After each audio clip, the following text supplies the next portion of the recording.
The skin of the wolf. Sam ஃபேண்டஸ்ங்கிற ஒரு இயக்குனரோட படமா 2018 தேட்டர்ஸ் ரிலீஸ் ஆயிருந்த ஒரு ஸ்பானிஷ் ஃபிலிம் தான் இது. ஹீரோ ஒரு ஹண்டர், எஸ்பெஷலி இந்த ஓநாயெல்லாம் அதோட தோலுக்காக வேட்டையாடுற ஒருத்தன்.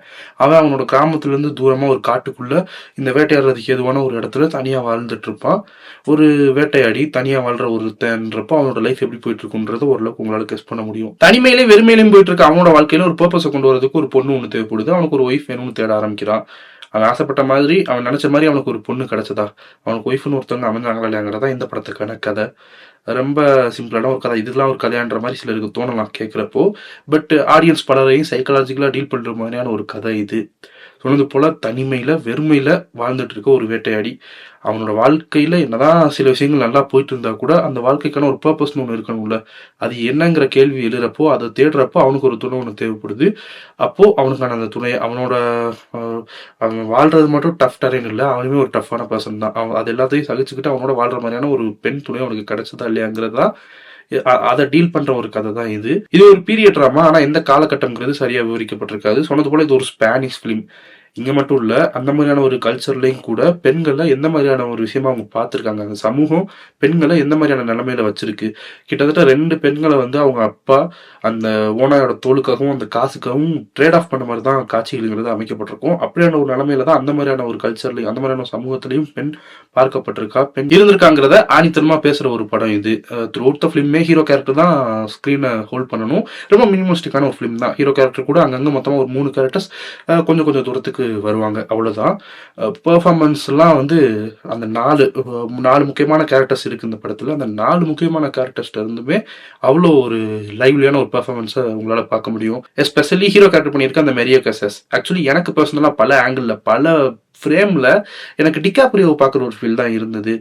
நான் வந்து டிகாப்ரியோ மாதிரி பயங்கரமா நடிச்சிருக்காருங்கிறத அந்த மீனிங்ல நான் சொல்ல வரல.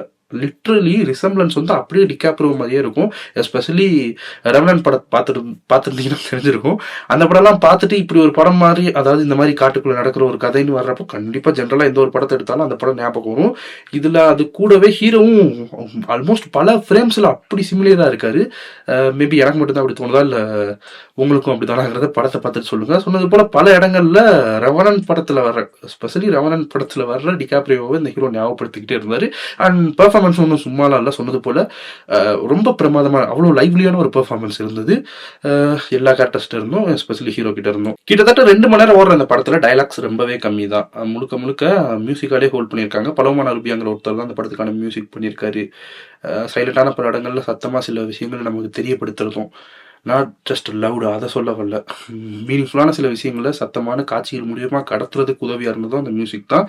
அண்ட் பல டென்ஸான சீன்ஸை பக்காவாக ஹோல்ட் பண்ணதும் அந்த மியூசிக் தான். So music plays a great role நிறைய படங்களில். இந்த படத்துலையும் அதே தான். அந்த மியூசிக் டைரக்டரோட ஒர்க் அவ்வளோ பிரமாதமாக இருந்தது. ஒரு நல்ல எக்ஸ்பீரியன்ஸாக இருந்தது எனக்கு இந்த படம் பார்த்தது. ஆக்சுவலி நான் என்னென்னமோ எதிர்பார்த்து தான் அந்த படத்தை பார்த்தேன். அந்த போஸ்டர்ஸ் டைட்டில்லாம் பார்த்துட்டு நான் எந்த ஒன்லைனும் படிக்கல. போஸ்டர்ஸ் டைட்டில்லாம் பார்த்துட்டு ஏதோ ஒரு சர்வைவல் த்ரில்லராக இருக்குன்ற ஒரு எதிர்பார்ப்பில் தான் உட்காந்து பார்த்தேன். கிட்டத்தட்ட ஒரு சர்வைவல் த்ரில்லர் தான். பட் சொன்னது போல் சைக்கலாஜிக்கலாக வேற ஒரு விஷயத்தையும் ரொம்ப அணித்தரமாக பேசுகிற ஒரு படமாக இது இருக்குது. ஆனால் இது எல்லாருக்குமான படமாக இருக்குமான்னு கேட்டால் கண்டிப்பாக கிடையாது. எஸ்பெஷலி இந்த சர்வைவல் த்ரில்லர்லாம் விரும்பி பார்க்குற ஆடியன்ஸுக்குலாம் இந்த படம் பார்க்கலாம், அதாவது அவங்களுக்குலாம் அந்த படம் பிடிக்குமா அப்படின்னு கேட்டிங்கன்னா கண்டிப்பாக கிடையவே கிடையாது. அப்படியான ஒரு எதிர்பார்ப்போட வர்றீங்கன்னா இது வந்து இந்த படம் சொன்னது போல் it deals with something else. So அது உங்களை டிசப்பாயின்ட் பண்ண தான் செய்யும். அது அதை உட்காந்து பார்க்குற அளவுக்கு பலருக்கு பொறுமையும் இருக்காது. அவங்கள அந்த மாதிரியான ஆடியன்ஸ்க்கான படம் இது கண்டிப்பாக கிடையாது.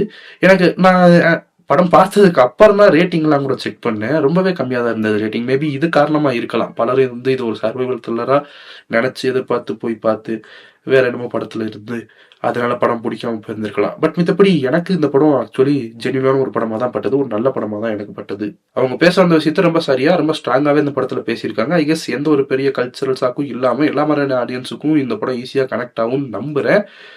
எல்லா கல்ச்சரில் உள்ள ஆடியன்ஸுக்கும் கனெக்ட் ஆகும் நம்புகிறேன். ஸோ இந்த எதிர்பார்ப்பு சரியாக இருக்குன்றப்போ கண்டிப்பாக இந்த படம் பிடிக்காம போகிறதுக்கான வாய்ப்பு ரொம்ப கம்மி. ட்ரை பண்ணணும்னு நினச்சிங்கன்னா படம் இப்போ நெட்ஃப்ளிக்ஸில் அவைலபிளாக இருக்குது.